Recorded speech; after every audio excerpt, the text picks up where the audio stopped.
The Magic Path of Intuition by Florence Scovel Shinn. Lesson number 10. All that the fourth dimension affords is yours. You will obtain magic results when you really give this supreme intelligence the right of way. The fourth dimensional world is the world of perfect ideas. As these ideas are established in consciousness, they must come forth on the external, for your world is crystallized thought. Most people have crystallized wrong conditions, for they have served fear instead of faith. It takes a great stretch of the imagination to believe that life can be made perfect, free from all unhappy experiences. Then when you do believe it, it takes a great effort of will to keep on believing when all outward appearances are against you. Judge not by appearances. All miracles are founded upon this idea. We can change conditions only by not believing or being undisturbed by appearances. I said to a woman who was in great distress, "None of these appearances fools you." It gripped her consciousness, and the divine plan of her good won out. We can no longer have the faith of a peasant. We must have an understanding of faith. Through knowledge of spiritual law, we control conditions. While talking to a student who was confronted by a financial problem, I said, "Stand aside and let God do it." She replied, "That's all there is to it." And soon a new channel opened for her supply. Yes, that is all there is to it. Let God do it. After all your reading and studying of metaphysics and ancient philosophies, you find that they are teaching you just one thing: to let God do it. Eastern philosophy says, "Let the warrior within you fight." Countless times, this idea appears in all sacred writings. North American Indians believe that the Great Spirit is the source of their power. A woman who visited the Indians told me she had interviewed an Indian who had been running all day, carrying a message. She asked him if he did not feel fatigued. He replied, "Me no tired, big spirit in me runs." Trusting God must become a habit, and it often takes a long time to form this habit. I was inspired by reading about Omaha, the famous racehorse, in the paper. The article said, "Omaha has run a mile before he gets into his stride."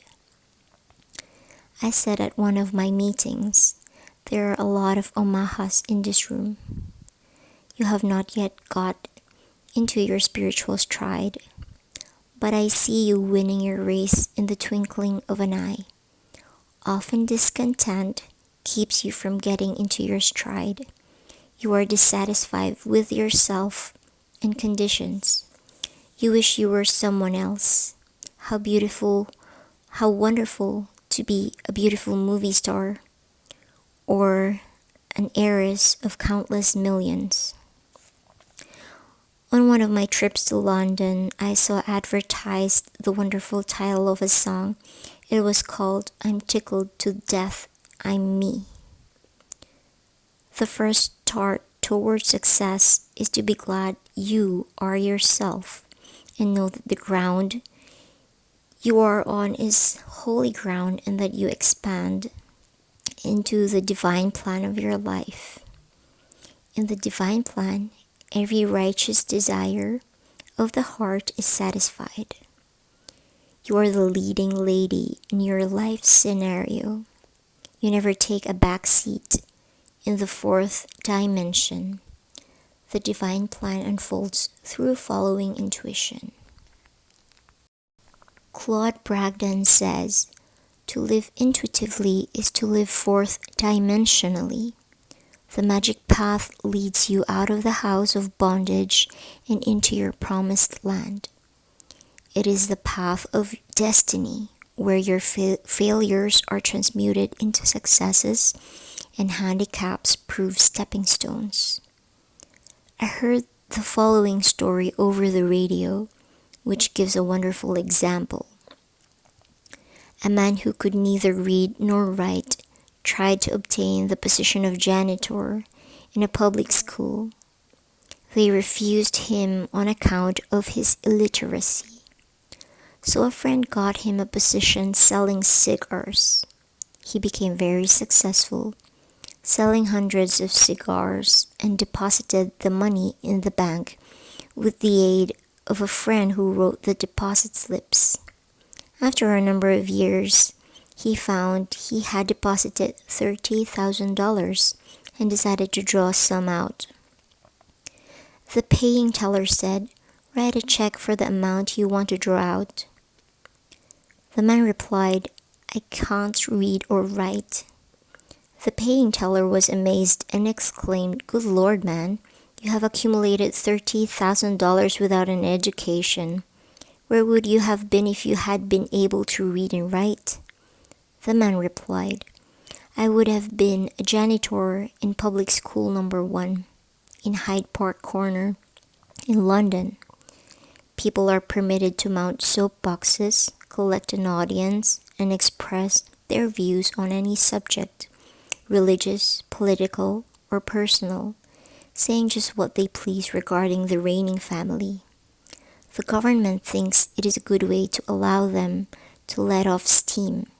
In passing, I stopped to listen to a poor, forlorn individual who was yelling at the top of his voice, 'There ain't no God, and I can prove it.' I thought, you have never proved God, or you wouldn't be where you are." If I had a copy of the game of life and how to play it with me, I would certainly have laid it on his soapbox with a blessing.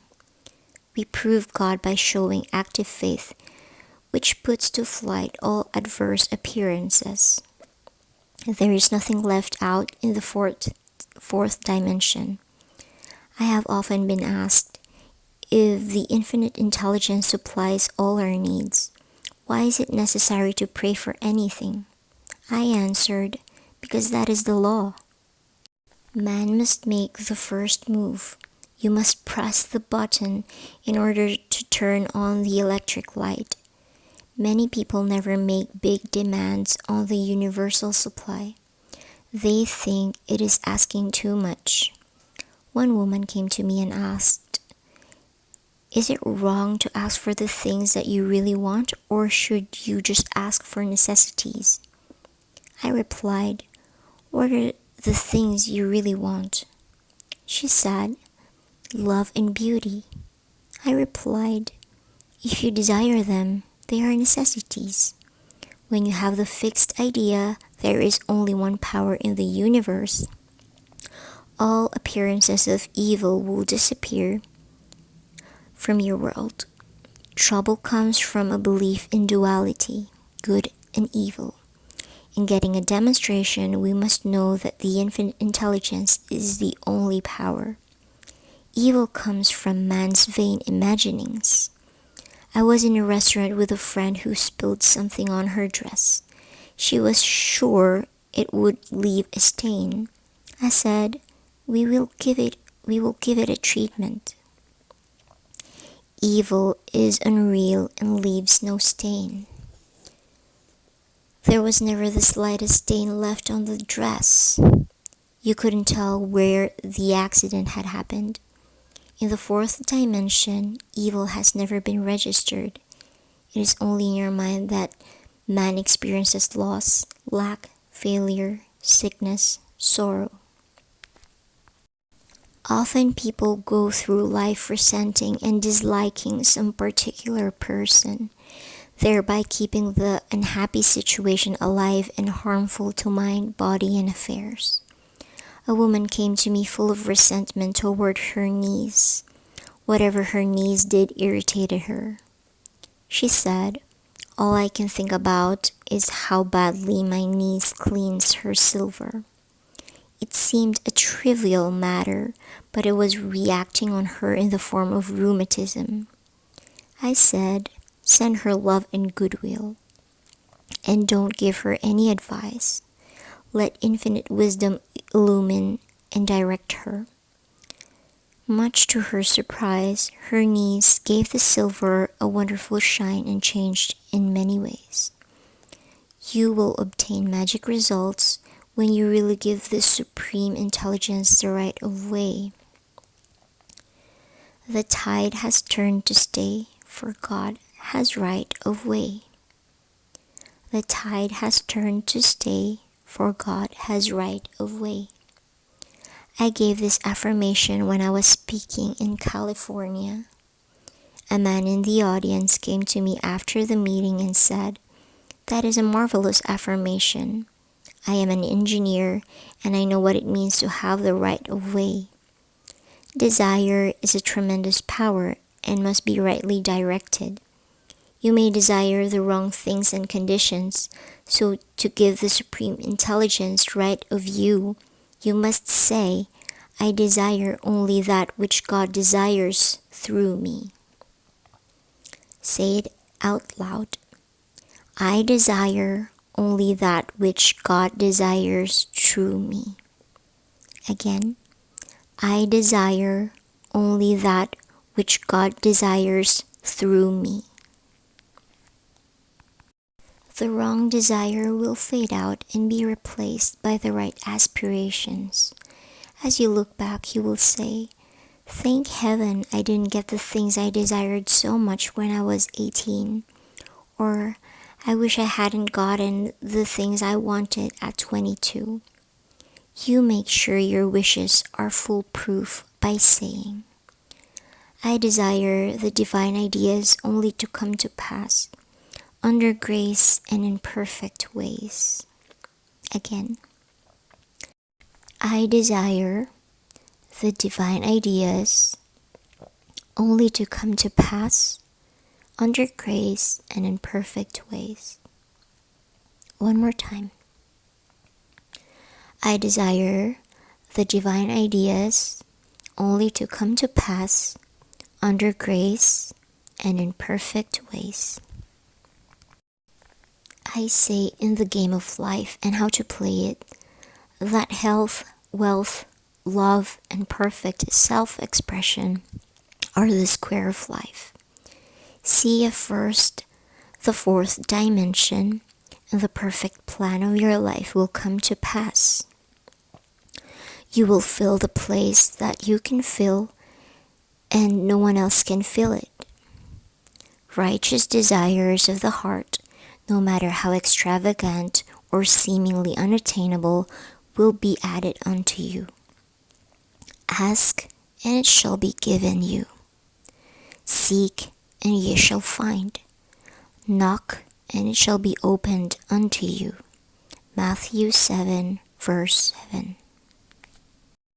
The inner meaning of Snow White and the Seven Dwarfs. I have been asked to give a metaphysical interpretation of Snow White and the Seven Dwarfs, one of Grimm's fairy tales. It is amazing how this picture, a fairy story, swept sophisticated New York and the whole country due to Walt Disney's genius. This fairy tale was supposed to be for children, but men and women have packed the theater. It is because fairy tales come down from old legends of Persia, India, and Egypt, which are founded on truth. Snow White, the little princess, has a cruel stepmother who is jealous of her. This cruel stepmother idea appeal also in Cinderella. Nearly everyone has a cruel stepmother. The cruel stepmother is a negative thought form you have built up in the subconscious. Snow White's cruel stepmother is jealous of her and always keeps her in rags and in the background. All cruel thought forms do this. The cruel stepmother consults her magic mirror every day, saying, "Magic mirror on the wall, who is the fairest of them all?" One day the mirror replies, "Thou queen mayst fair and beauteous be, but Snow White is lovelier far than thee." This enrages the queen, so she decides to send Snow White to the forest to be killed by one of her servants. However, the servant's heart melts when Snow White begs for her life, so he leaves her in the woods. The woods are filled with terrifying animals, many pitfalls and dangers. She falls in terror to the ground, and while there, a most unusual spectacle presents itself. Scores of the most delightful little animals and birds creep up and surround her. Rabbits, squirrels, deer, beavers, raccoons. She opens her eyes and greets them with pleasure. They are so friendly and attractive. She tells her story and they lead her to a little house which makes her home. Now these friendly birds and animals symbolize our intuitive leads or hunches, which are always ready to get you out of the woods. The little house proves to be the home of the seven dwarfs. Everything is in order, so Snow White and her animal friends begin to clean the house. The squirrels dust with her tails, the birds hang things up, using the little deer's horns for a hat rack. When the seven dwarfs come home from their work of digging gold, they discover the change and at last find Snow White asleep on one of the beds. In the morning she tells her story, remains with them to keep house and cook their meals, and is very happy. The seven dwarfs symbolize the protective forces all about us.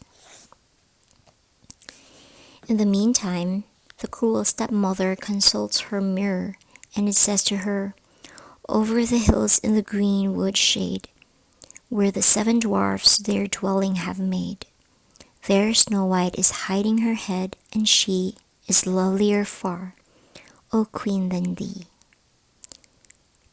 This infuriates the queen, so she starts off disguised as an old hag with a poisoned apple for Snow White. She finds her in the house of the seven dwarfs and tempts her with the big red luscious apple. The birds and animals endeavor to tell her not to touch it. They try to give her the hunch not to eat it.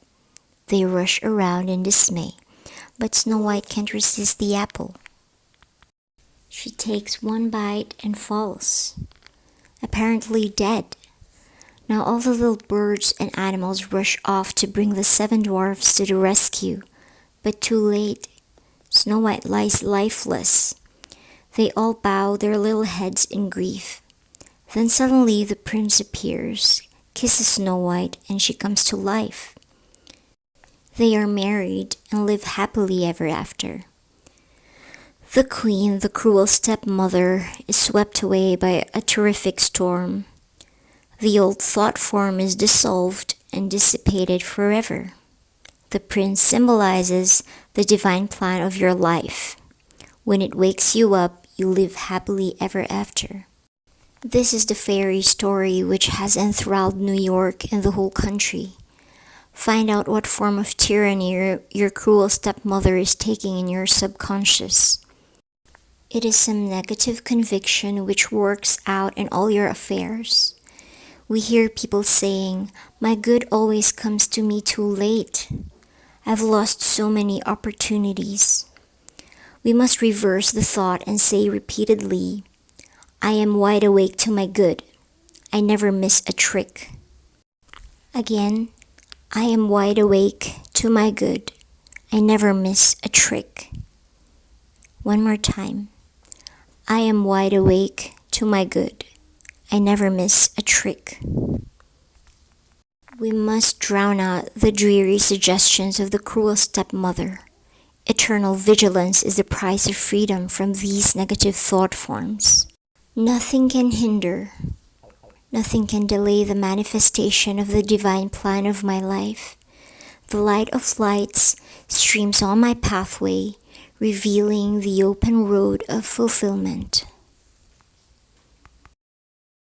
The end. Thank you so much for listening. Have a wonderful year ahead.